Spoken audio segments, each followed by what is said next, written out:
नमस्कार साथियों, कैसे हैं आप सब। आशा करते हैं आप लोग बेहतर होंगे, स्वस्थ होंगे। आइए हम लोग अपने एक नए टॉपिक की तरफ स्टार्ट करते हैं, जिसका नाम है ट्रांसफॉर्मेशन। ट्रांसफॉर्मेशन में पहला पार्ट पढ़ चुके हैं, जहां पर हमने आपको बताया कि आखिरकार ट्रांसफॉर्मेशन क्या होता है, क्यों पढ़ते हैं ट्रांसफॉर्मेशन और इसको प्रयोग कैसे किया जाता है। आगे हम देखेंगे साथियों कि हमारा ट्रांसफॉर्मेशन को जब बनाएंगे सेंटेंस तो उनका नियम कैसे होगा, किस नियम के अकॉर्डिंग वो बनेंगे। आइए उसमें पहला नियम बात करते हैं। जब हम ट्रांसफॉर्मेशन की बात करेंगे तो हमेशा ध्यान रखेंगे sentence containing the adverb too. First topic है sentence containing the adverb too. हम पहले एडवर्ब टू की बात करेंगे, यानी हम एक बार एडवर्ब टू को रिमूव करेंगे और दूसरा हम एडवर्ब टू का यूज करके सेंटेंस को ट्रांसफॉर्म कैसे करेंगे, नियम नंबर 1 आपको बताएगा। चलिए देखते हैं। सबसे पहले क्या करेंगे, एडवर्ब टू को रिमूव करेंगे। जब एडवर्ब टू को रिमूव करेंगे तो टी डबल ओ के स्थान पर हम यूज करेंगे सो का। और इन दो टू होते हैं, एक जब टी देखो समझेंगे, जो टी डबल ओ होता है इसे एडवर्ब टू कहते हैं। और टू के बाद जब एम बी आएगी, मेन वर्ब आए, तो ऐसे को हम इन्फिनेटिव टू कहते हैं, ऐसे को हम इन्फिनेटिव टू कहते हैं। और जब टू के बाद कोई अदर वर्ड आए, कोई अदर वर्ड आ जाए तो हम उसे क्या कहेंगे, अदर वर्ड आएगा तो हम उसे प्रीपोजिशन टू कहते हैं, प्रीपोजिशन टू कहते हैं।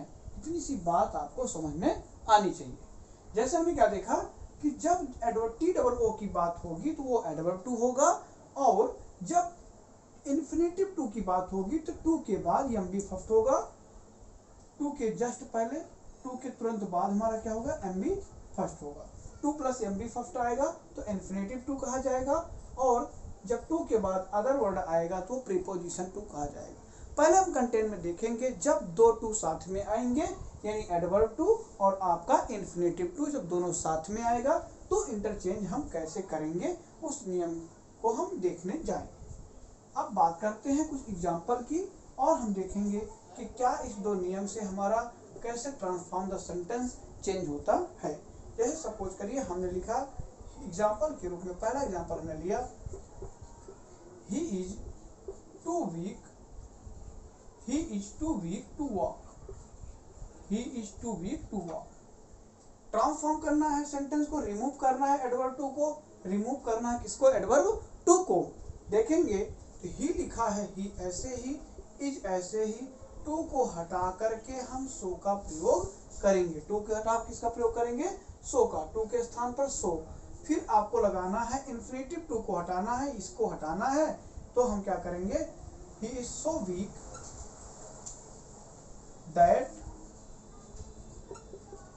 दैट के बाद सब्जेक्ट के यूज करेंगे। ध्यान देंगे ये सब्जेक्ट आएगा कहां से, ये सब्जेक्ट के दो मेथड होंगे। पहला सब्जेक्ट होगा, जो पहला सब्जेक्ट होगा उसमें दूसरा सब्जेक्ट होगा। जो पहला सब्जेक्ट होगा वो तो होगा आपको डायरेक्ट दिया जाएगा। अगर आपको डायरेक्ट यहाँ सब्जेक्ट लिख के दिया जाएगा तो हम डायरेक्ट सब्जेक्ट को उतार देंगे, लेकिन कब जब इनडायरेक्ट सब्जेक्ट दिया जाएगा तो किस मेथड से दिया जाएगा उसको जरा नोट कर लेंगे। फॉर के बाद आपको मी लिखा रहेगा, या तो अस लिखा रहेगा, या तो देम लिखा रहेगा, या तो यू लिखा रहेगा, या तो हिम लिखा रहेगा, या तो हिज लिखा रहेगा, हिम लिखा रहेगा, और हर लिखा रहेगा, या तो इट लिखा रहेगा। इतनी सी बात, फॉर के बाद मी, अस, दे, यू, हिम, हर, इट। अगर इतनी बातें आएंगी भी करेक्शन आपको करवा देंगे, समझ में आ जाएगा। तो इसका नॉमिनेटिव केस सब्जेक्ट के रूप में यूज होगा। फिर से समझेंगे। डायरेक्ट मेथड में क्या देखेंगे, यहाँ सब्जेक्ट लगाने की बात होगी। डायरेक्ट मेथड में क्या होगा कि अगर यहाँ सब्जेक्ट आपको दिया है, यहाँ पे सब्जेक्ट लगाना, अगर सब्जेक्ट आपको दिया है तो हम क्या करेंगे, उसी सब्जेक्ट को हम यहाँ पर लिख देंगे। लेकिन सपोज कर लीजिए अगर सब्जेक्ट नहीं दिया है तो हम इस मेथड का यूज करेंगे। अगर for me, for us, they, you, him, her, it, अगर इतना फॉर के बाद दिया है तो इसी का नॉमिनेटिव केस हम सब्जेक्ट में यूज कर देंगे। अगर ये चीजें इसमें नहीं दी गई हैं तो हम यही सब्जेक्ट, जो हमारा सब्जेक्ट दिया गया, इसी सब्जेक्ट को हम सब्जेक्ट के रूप में यूज करेंगे। जैसे ही इज सो बिग दैट, यहाँ पर सब्जेक्ट नहीं दिया गया, हम इस सब्जेक्ट को ले लेंगे, यानी ही अब बात आएगी कि कैन नॉट लगेगा या कुड नॉट। मैंने आपको बता रखा है, एक पॉइंट नोट कर लीजिएगा। दिया हुआ क्वेश्चन, अगर क्वेश्चन जो है नेगेटिव में होगा तो आंसर हम जब भी देंगे इसका पॉजिटिव में देंगे। मतलब इसका ये हुआ कि अगर क्वेश्चन में नॉट है तो आंसर में नॉट नहीं लगेगा। ये बात आप याद रखिएगा कि क्वेश्चन में अगर नॉट दिया है तो आंसर में नॉट नहीं लगाना है, बिल्कुल भी नॉट का यूज नहीं करना। आगे देखेंगे, ही सो वीक दैट ही। अब हम बात करते हैं कि कैन लगेगा या कुड लगेगा, कैन लगेगा या कुड लगेगा।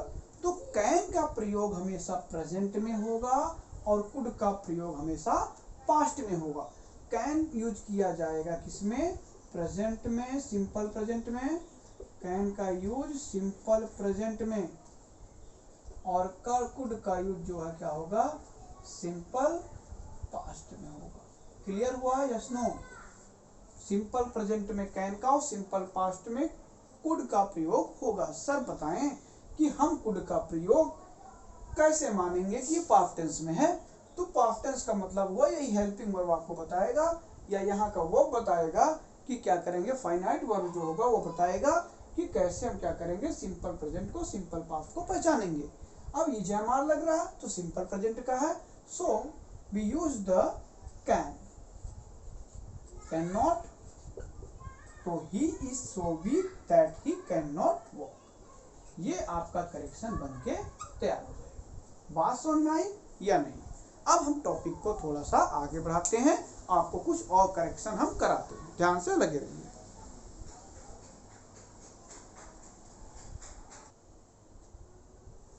तो विद्यार्थियों, हम लेते हैं कुछ एग्जांपल्स और इसको हम करते हैं प्रैक्टिस अपने रूल के अकॉर्डिंग।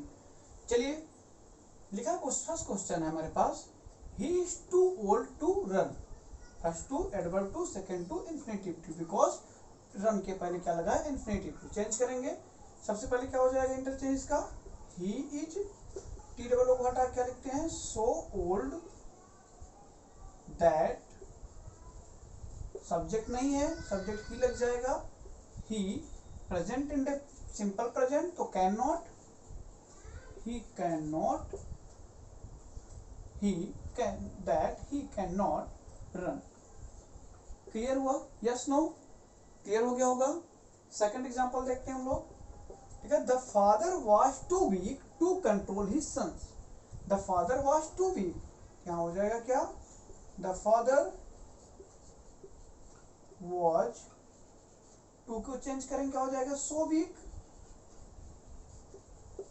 दैट, फिर से देखेंगे, फादर है, फादर, तो यहाँ क्या हो जाएगा? फादर लिखा है तो फादर की हम क्या कर देंगे? ही। फादर की हम क्या कर देंगे? ही का प्रयोग कर लेंगे। He, that he could not control his son. ध्यान से समझेंगे, that he could not control his son। भाई देखो, पास्ट टेंस आया तो हमने ले लिया तुरंत कुड नॉट का यूज किया। पास्ट टेंस आया तो मैंने कुड नॉट का यूज किया। फादर है, ध्यान रखिएगा, फादर या प्रोनाउन, हमको हमेशा यहाँ पर प्रोनाउन चाहिए। सब्जेक्ट हमें प्रोनाउन के रूप में चाहिए, हमेशा ध्यान रखना, सब्जेक्ट प्रोनाउन ही चाहिए हमको। तो क्या है, फादर को हम क्या कहेंगे? ही कहेंगे। तो यहाँ पे हमने क्या किया? ही का यूज किया, could not control his son. Clear हुआ? Yes no? आगे बढ़ेंगे, the house is too costly to be purchase. ये तो पैसिव वॉइस बना है, सेंटेंस कैसा? पैसिव है, फर्क नहीं पड़ेगा कुछ इससे ज्यादा, ये पैसिव में सेंटेंस है। तो क्या हो जाएगा आपका इंटरचेंज करते समय? द हाउस इज, टू की जगह हम चेंज करें, क्या हो जाएगा? सो कॉस्टली दैट, ध्यान रखेंगे हाउस कैसा है? हाउस के लिए हम प्रोनाउन क्या कहेंगे? इट यूज करेंगे। हाउस के लिए क्या प्रोनाउन यूज होगा? इट। तो हम यहाँ पे किसका यूज करेंगे? इट का ही करेंगे। The house is so costly that it present indefinite, simple present, can not be purchased, that it can not be purchased. Clear हुआ? Yes no? पैसिव से फर्क नहीं पड़ने वाला, बस बी को ध्यान रखेंगे, बी लगेगा उसके पहले नॉट लगेगा, यहाँ कोई दिक्कत नहीं होनी चाहिए। नेक्स्ट देखेंगे, हम आपसे अभी बात कर रहे थे कि डायरेक्ट सब्जेक्ट की। डायरेक्ट सब्जेक्ट में क्या होता है, हम ऐसे सब्जेक्ट जो यहाँ पे लिखे रहते हैं उन्हीं को सब्जेक्ट के रूप में यूज कर लेते हैं। कोई नाउन प्रोनाउन जो स्टार्टिंग में रहते हैं उन्हीं का यूज हम कर लेते हैं। लेकिन जो डायरेक्ट इनडायरेक्ट मेथड होगा उसमें आपको दिया जाएगा, तुरंत से क्वेश्चन का आंसर आपको दिया जाएगा, उसमें टू का प्रयोग आपको दिया जाएगा, यानी सब्जेक्ट आपको दिया जाएगा। जैसे नेक्स्ट क्वेश्चन हमारे पास है, the tree is too high for me, ये आ गया। अभी मैंने पीछे सेशन में आपको बताया, अभी पीछे बताया था कि for me, for us, for them, for you, for him, for her. जब ये खुद आएंगे चल के फॉर के साथ, तो हम क्या करेंगे, इन्हीं के सब्जेक्ट को हम क्या करेंगे, यूज कर लेंगे, इन्हीं के सब्जेक्ट को हम यूज कर लेंगे। यानी मी का नॉमिनेटिव केस आ जाएगा, हिम का ऑब्जेक्टिव, हिम का नॉमिनेटिव केस आ जाएगा, मी का नॉमिनेटिव केस आ जाएगा, अस का नॉमिनेटिव केस आ जाएगा। तो सभी के नॉमिनेटिव केस आ जाएंगे, क्योंकि मी का नॉमिनेटिव केस आई होता है, अस का नॉमिनेटिव केस क्या होता है, वी होता है, और सी का, हर का नॉमिनेटिव केस क्या होता है, सी होता है। तो विद्यार्थियों इसको बनाने की कोशिश करेंगे हम लोग। क्या हो जाएगा आपका, द ट्री इज, टू की जगह क्या हो जाएगा, सो हाई फॉर मी लिखा है तो कोई दिक्कत नहीं, दैट लगाएंगे आप।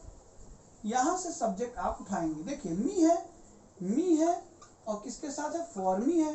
तो ध्यान समझिए, फॉर को रिमूव करिए, मी का नॉमिनेटिव केस क्या होता है, आई। तो यहाँ पर सब्जेक्ट क्या हो जाएगा, आई। ठीक। प्रेजेंट इंडेफिनिट सिंपल प्रेजेंट में है, इज है तो can not, I can not climb,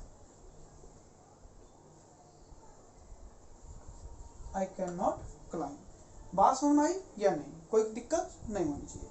हम आपसे बात करेंगे कि इंपॉर्टेंट क्वेश्चंस की, ये इतना नोट डाउन कर लीजिएगा।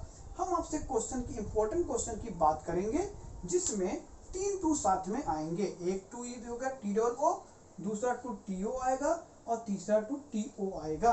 तो ऐसे सिचुएशन में हम कैसे इनका पैसिव, हम इनको इंटरचेंज कैसे करेंगे, ये बात हमें थोड़ी सी समझनी पड़ेगी।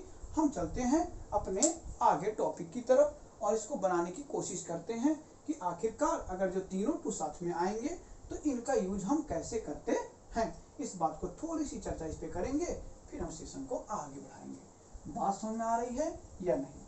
चलिए इस क्वेश्चन को हम लेते हैं और इस स्लाइड को हम थोड़ा सा आगे बढ़ाएंगे।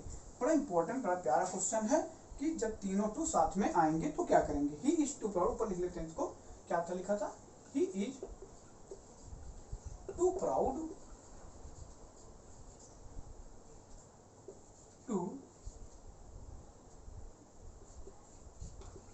to listen to anyone, ये लिखा, he is too proud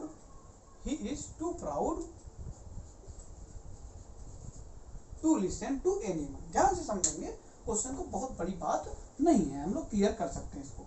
चलिए पहला टू आया एडवर्ब टू, ये क्या हो गया आपका, एडवर्ब टू हुआ। ये टू हो क्या हुआ, इन्फिनेटिव टू हुआ। और ये टू क्या हुआ आपका, प्रीपोजिशन टू हुआ।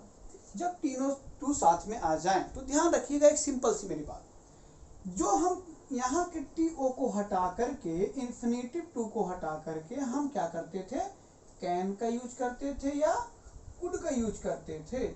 तो ऐसे में हम यहाँ पर डज या डिड या डू या इनके साथ विल या करके सेल नॉट का भी यूज करेंगे, सेल नॉट का भी यूज कर सकते हैं।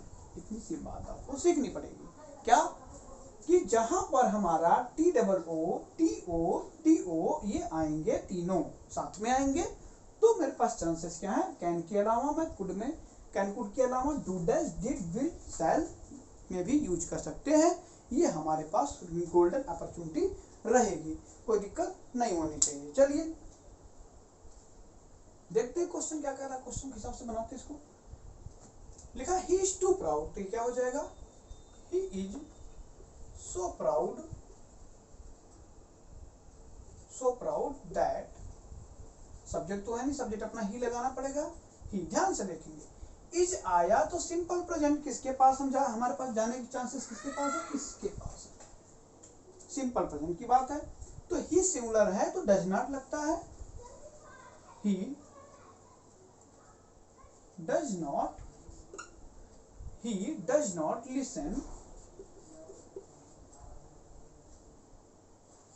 लिसन टू एनीवन, इतनी सी बात आपको समझ में आनी चाहिए, ऐसी हम आपसे उम्मीद करते हैं। क्लियर हुआ? यस या नो? भाई he is too proud to listen to anyone, तो हमने क्या किया, टू को चेंज किया सो में, दैट सब्जेक्ट ध्यान दीजिए, तीनों टू साथ में आएंगे तो हम इसको क्या करेंगे, डज नॉट, डिड या विल, शैल में कन्वर्ट कर सकते हैं। तो ज्यादातर आपको इंडेफिनिट मिलेगा या पास्ट टेंस मिलता डिड नॉट लगाएंगे, और फ्यूचर मिलेगा विल या शैल का यूज करेंगे, तो हो जाएगा is so proud that he does not listen to anyone. Clear हुआ? Yes no?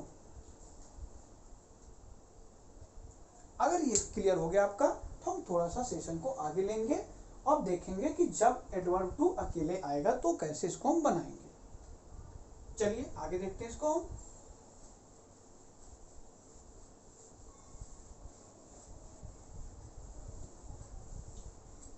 अब कुछ क्वेश्चन को हम नोट डाउन करेंगे और देखेंगे कि हम अब कैसे, जब अकेला टू आएगा तो हम कैसे इसको यूज में करेंगे। कुछ एग्जांपल्स लेंगे। जब TOO अकेले आए तब हम कैसे इसको बनाएंगे, ये बात हमको थोड़ी सी देखनी पड़ेगी। जैसे हमने कहा कि his sorrow is too deep, his sorrow is too deep, his sorrow is too deep for tears, his sorrow is too deep for tears। अब ध्यान समझेंगे, इसमें केवल एक ही TOO आया है, इसमें क्या है, एक ही TOO आया है, और लास्ट में क्या आएगा, फॉर के बाद नाउन, फॉर के बाद क्या आएगा, कोई नाउन आएगा। बात समझ में आई या नहीं? फॉर के बाद क्या आएगा, कोई नाउन आएगा। तो ऐसे में क्या करेंगे, ऐसे में इसको हम कैसे चेंज करेंगे, बात को समझने की कोशिश करिएगा। तो सो बात तक ठीक है, दैट। अब देखो, जैसे एक टू का मतलब क्या होता है, थोड़ी सी पहले समझने की प्रयास करेंगे। तो TOO कहाँ यूज हो जाता है, एडवर्ब टू क्या होता है? टू का मतलब वास्तव में देखा जाए, टू का मतलब क्या होता है, भी होता है। टू का मतलब क्या होता है, भी होता है। टू का सीधा सीधा मतलब भी से होता है। अब जब टू का मतलब क्या हो, सीधा सीधा भी से होता है, तो एक चीज कहते हैं कि जैसे कल्पना दर्शाई जाती है, तो हम जैसे कहते हैं कि TOO है कि भी का मतलब सीधा सीधा आपका होगा, जैसे हमने कहे कि This sorrow is too deep for tears, यानी उसका दर्द, इसका दुख इतना गहरा था कि वो आंसुओं में बह गया। सुने होंगे कि दर्द इतना गहरा था कि वो आंसुओं से बया कर गया, आंसुओं से बह गए, उसका दर्द जो है आंसुओं से बह गया, यानी उसने अपने दर्द को आंसुओं में व्यक्त करना पड़ा। तो क्या हो जाएगा, His sorrow is too deep for tears, मतलब इसका एक्सप्लेन जब करेंगे, TOO को सो में कन्वर्ट करेंगे, उसके बाद हम क्या कहेंगे, दैट आंसुओं को क्या किया, उसने एक्सप्रेस किया। कैसे एक्सप्रेस किया, इन टीयर्स में। तो हम आगे लगाएंगे that he express in tears, उसने अपने आप बातों को, अपने जो कहना चाहता था उसको उन्हें आंसुओं में व्यक्त किया। जैसे सपोज करो कोई व्यक्ति रो रहा है, तो हम उससे क्या करते हैं, उसके दुख का कारण पूछते हैं, तो कभी जो भावुक होकर के क्या करता है, और रोना शुरू कर देता है, कारण नहीं बता पाता, लेकिन और रोना बहुत शुरू कर देता है। तो हम ज़्यादा रोने के कारण हम समझ पाते हैं कि ये क्या कर रहा है, अपने दुख को, अपनी भावनाओं को क्या कर रहा है, व्यक्त कर रहा है। इतनी सी बात आपको समझ में आनी चाहिए। तो हम इसको करेक्शन बनाते हैं। ये क्या हो जाएगा, हिज सॉरो, इसको स्मॉल लिख लेंगे, his sorrow is so deep, his sorrow is so deep that he cannot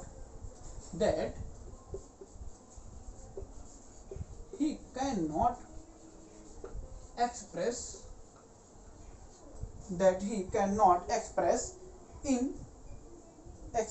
it in tears,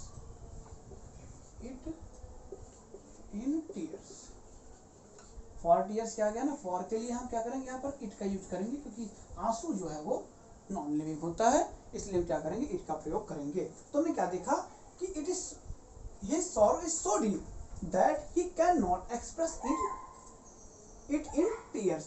उसे क्या किया गया, आंसुओं में व्यक्त नहीं किया जा सका, क्योंकि उसका दर्द इतना ही गहरा था। बात समझ आई या नहीं? चलिए एक और क्वेश्चन को देखते हैं, और एक नोट डाउन कर लीजिए, सभी सारी बातें इंपॉर्टेंट हैं, बहुत इंपॉर्टेंट बातें चल रही हैं, क्योंकि ये क्वेश्चन एग्जाम में, बोर्ड के एग्जाम में, कॉम्पिटिटिव एग्जाम में आने वाले फिक्स क्वेश्चन हैं। बात समझ में आई या नहीं? चलिए आगे देखते हैं एक और क्वेश्चन की तरफ।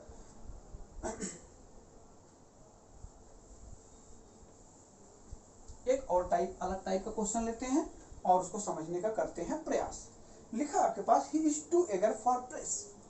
लिखा he is too eager, he is eager मतलब प्रशंसा, EAGER,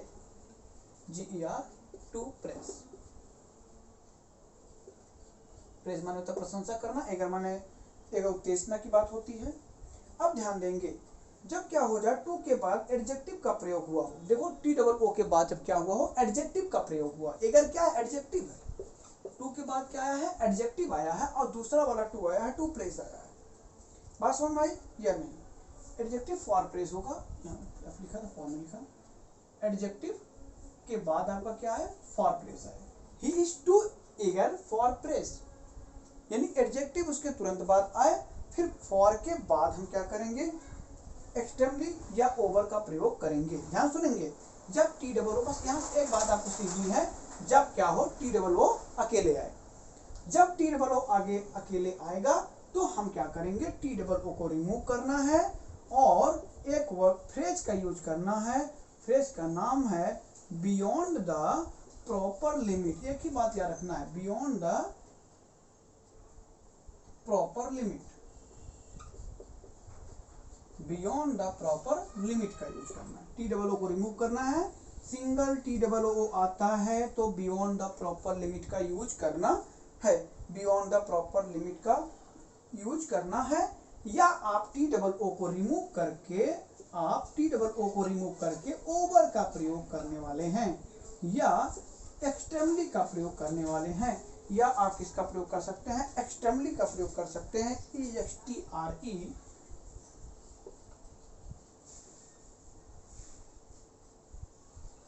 आप एक्सट्रीमली का प्रयोग करने वाले हैं, आप एक्सट्रीमली का प्रयोग करेंगे। बात समझ में आई या नहीं? ठीक, एक्सट्रीमली का प्रयोग करेंगे। अब बात आती है कि बियॉन्ड का प्रयोग कब करेंगे, ओवर। बियॉन्ड तो हर कंडीशन यूज होगा, नहीं समझ में आता कुछ तो सीधा बियॉन्ड द प्रॉपर लिमिट लिखेंगे, बट ओवर और एक्सट्रीमली का प्रयोग करेंगे थोड़ा ध्यान से। जैसे सामने क्वेश्चन लिखा है, he is too eager for praise, he is too eager for praise, मतलब हम कहें तो he is too eager for praise है। ईगर माने होता है उत्तेजना, फॉर प्रेस प्रशंसा की जाए, उत्सुकता है, उसके अंदर प्रशंसा सुनने की उत्सुकता है, यानी he is too eager for praise. तो हम क्या करेंगे, इसमें एक छोटी सी प्यारी सी बात देखेंगे। ईगर माने होता है उत्सुक, ईगर का मतलब क्या होता है, उत्सुक, जिज्ञासा जिसको बोलते हैं, जिज्ञासा, जिज्ञासा जिसको बोलते हैं, वो बात करते हैं। He is too eager for praise, अपनी प्रशंसा के लिए उत्सुक है, वह अपने प्रशंसा का उत्सुक है, बहुत उत्सुक है भी है। तो हम क्या करेंगे यहाँ पर, सीधी सी बात, तो ओवर की बात क्या होती है, जैसे मैं आपसे कहूँ कि ओवर की बात कब की जाएगी, टू माने भी ओवर माने, जैसे कहते हैं पानी सर के ऊपर जा रहा है, तो जब बातें कंट्रोल में नहीं होंगी, जब कोई सेंटेंस लिखा जाए उसकी बात का लगे ओवर, लगे ओवर एक्सेप्टेडली लिखा है, तो हम क्या करेंगे, इसका प्रयोग कर लेंगे, TOO का प्रयोग करेंगे, किसकी जगह, ओवर की जगह TOO, मतलब TOO लिखा रहेगा, हम रिमूव करेंगे तो ओवर का यूज करेंगे। जब ओवर, जैसे करें पानी सर के ऊपर जा रहा, लिमिट, बातें लिमिट से क्रॉस हो जाएंगी, तो हम क्या करेंगे, ओवर का प्रयोग करेंगे। लेकिन एक्सट्रीम की बातें हों, जैसे बातें क्या हो, एक्सट्रीम की हों, देखो एक्सट्रीम का मतलब होता है कि जब बैलेंस की बात हो, सपोज करो कि एग्जांपल की बात लें कि जैसे पानी बहुत ज़्यादा भर जाए समुद्र में, अगर पानी बहुत ओवरफ्लो हो जाएगा तब भी नाव उसमें क्या करेगी, स्ट्रीम नहीं कर सकती है। अगर पानी बहुत ही कम हो जाए, ना के बराबर, जीरो के बराबर हो जाए, तब भी पानी उसमें नाव स्ट्रीम नहीं कर सकती। तो सब हम लोग कहते हैं क्या कि बैलेंस, जहाँ बैलेंस की बात आएगी, बैलेंस मेंटेन की बात आएगी, वहां पर हम एक्सट्रीम की बात करेंगे, एक्सट्रीमली की बात करेंगे। कहाँ? जहाँ बैलेंस की बातें आएंगी, यानी दोनों साइड क्या होगा, बैलेंस होगा, तभी हम क्या करेंगे, एक्सट्रीमली का यूज करेंगे, अदरवाइज हम एक्सट्रीमली का यूज नहीं करेंगे। ओवर का कहाँ करेंगे यूज? ओवर का यूज हम तब करेंगे जब बातें क्या हो, ऊपर की हो, हाई सी हो। जैसे यहाँ पे ओवर का यूज आप कर सकते हैं, क्योंकि he is too eager for praise, वह अपनी प्रशंसा सुनने के लिए उत्सुक है, वह अपनी प्रशंसा के लिए उत्सुक है। यानी आप जितनी प्रशंसा करते जाएंगे उतना सुनता जाए, जितनी प्रशंसा करेंगे उसको उतना मजा आएगा। तो यहाँ पर हम क्या करेंगे, एगर का यूज करेंगे। जितनी प्रशंसा हमारी करेगा उतना हम क्या रहेंगे, उत्सुक होंगे, जितनी प्रशंसा करेगा उतना उत्सुक होंगे, क्योंकि उत्सुकता लगातार बढ़ती जा रही है। और जब जब उत्सुकता लगातार बढ़ने की बात होगी वहां पर हम ओवर का प्रयोग करेंगे। लेकिन अगर ओवर आपको सेंटेंस का सेंस नहीं समझ में आ रहा तो आप बियॉन्ड द प्रॉपर लिमिट का यूज कर सकते हैं। तो now we solve this question. हम लोग इसको सॉल्व करेंगे, किस मेथड से करेंगे, दोनों मेथड से कर लेते हैं। क्लियर हुआ? Yes no? चलिए हम इसको सॉल्व करते हैं दोनों मेथड से, बियॉन्ड द प्रॉपर लिमिट से भी और ओवर से भी। तो सो को हटाएंगे तो क्या लगाएंगे, ओवर, तो हो जाएगा he is over eager for praise. क्या हो जाएगा, he is over eager for praise. Praise समझना या नहीं? अब बात करते हैं बियॉन्ड द प्रॉपर लिमिट की, तो हो जाएगा he is eager for praise, और करके बात करें तो he is eager, he is eager किसके लिए, for praise, beyond the proper limit, beyond the proper limit. ये इससे बन जाए, कंप्लीट हो जाएगा। बात समझ में आई या नहीं? अब देखिए एक हम बात करते हैं दूसरी, ये समझ में आया, क्लियर हुआ? हमने ओवर से भी बना के दिखाया और बियॉन्ड द प्रॉपर लिमिट के यूज से कैसे बनेगा ये भी बातें हम कर चुके हैं।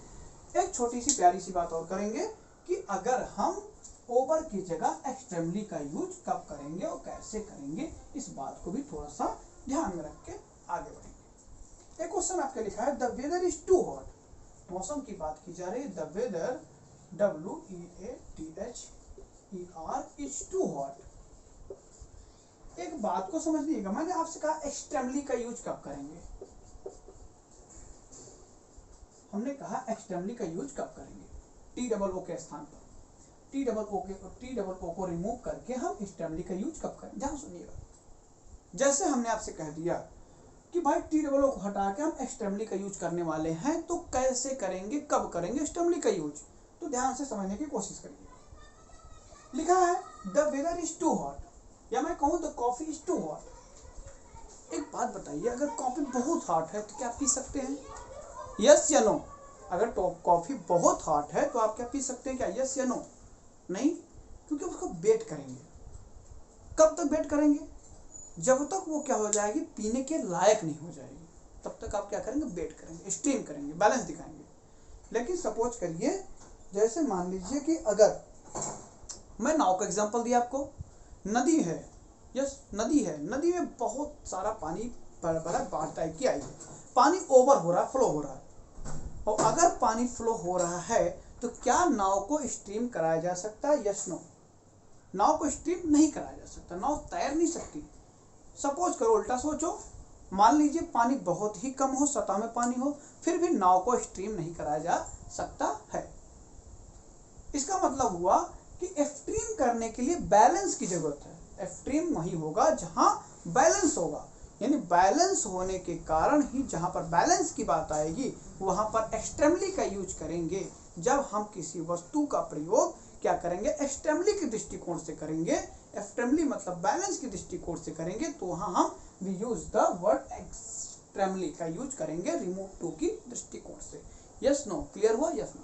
तो हम यहाँ पर क्या करेंगे, क्योंकि मौसम की बात कर रहा है, वेदर इज टू हॉट, मौसम बहुत गर्म है, लेकिन ऐसा नहीं है कि मौसम हमेशा गर्म ही रहेगा, टू हॉट ही मौसम रहेगा, ऐसा पॉसिबल ही नहीं है, ऐसा पॉसिबल नहीं है, बिल्कुल भी ऐसा पॉसिबल नहीं है कि मौसम क्या हो, टू हॉट ही हो, ऐसा पॉसिबल बिल्कुल भी नहीं है। वो मौसम बदलाव होगा, चेंजेबल होगा। जैसे पानी की बात कीजिए, पानी हमेशा बाढ़ ही रहे ऐसा जरूरी नहीं है, पानी कम भी होगा, ज्यादा भी होगा, मध्यम भी होगा। जैसे कॉफी की बात की जाए, मौसम की बात की जाए, टू हॉट की बात की जा रही है, तो टू हॉट का मतलब है कि ऐसा बैलेंस हमेशा एक जैसे नहीं बना रहेगा, और अगर बैलेंस एक जैसे नहीं बना रहेगा तो इसका मतलब है कि वो ऊपर नीचे होगा।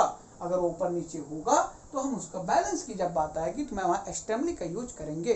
तो यहाँ पर क्या हो जाएगा, द वेदर इज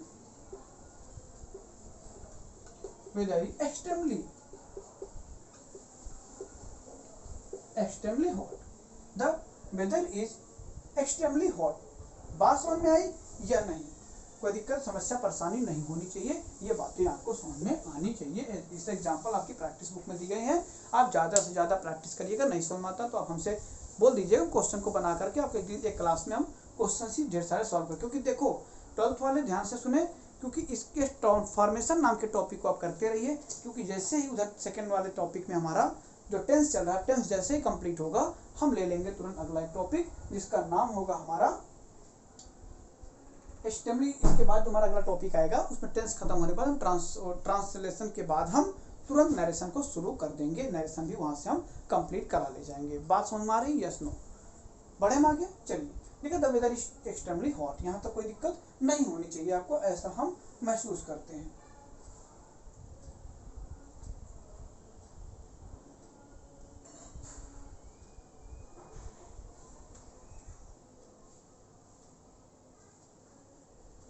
एक और देखेंगे, कभी कभी हम डिग्री का यूज करके भी रिमूव टू को हटाते हैं। कभी कभी हम क्या करते हैं, डिग्री का यूज करके भी रिमूव टू को हटाते हैं। जैसे माई मदर इज, हमने लिखा my mother is too fat. जब my mother is too fat तो क्या हो जाएगा, बस इसको हम डिग्री कंपैरेटिव डिग्री में चेंज कर लेते हैं। सीडी में कंपैरेटिव डिग्री में इसको जब चेंज करके बनाएंगे क्या हो जाएगा, my mother is T double O को रिमूव करेंगे, fatter than my mother, fat का कंपैरेटिव क्या हो जाएगा, my mother is fatter than she should be, fatter than she should be, ये हो जाता है। My mother is fatter than she should be, या हम इसकी जगह शी शुड बी की जगह शुड हैव बीन का भी यूज करते हैं। सी इसकी जगह हम शुड हैव बीन का प्रयोग करते हैं, तो यहाँ पर हो जाएगा सी शुड हैव बीन का भी यूज करते हैं, हैव बीन। दोनों बातें, दोनों में से कोई यूज कर सकते हैं। एक कंपैरेटिव डिग्री का एक नियम है, बाकी आपको जब कंपैरेटिव सीडी आपको पढ़ाएंगे तो बता देंगे वहाँ पे, ये कंपैरेटिव डिग्री के मेथड से हुआ। इस प्रकार से हम देखेंगे क्या कि कंटेनिंग कैसा देखें, एडवर्ब टू का कंटेनिंग क्या है। आज मैंने सीखा क्या है कि एडवर्ब टू को कैसे हटाते हैं, एडवर्ब टू का यूज हम कैसे, इसको रिमूव कैसे करेंगे, T double O T O को, ये हमने देखा है। नेक्स्ट सेशन में हम देखेंगे कि एडवर्ब टू को लगाते कैसे हैं। तो प्रैक्टिस सेशन में कोई बुक उठा लीजिएगा प्रैक्टिस की और उसको लगा लीजिए, जितने भी आपको एडवर्ब टू मिले रिमूव करने वाले सारे क्वेश्चन को लगा सकते हैं। डाउट यहाँ से क्लियर हो जाएगा, कभी दिक्कत नहीं आएगी। सेशन को शेयर करना, आप लोग भूल जाते हैं, अच्छी बात है। चलिए धन्यवाद।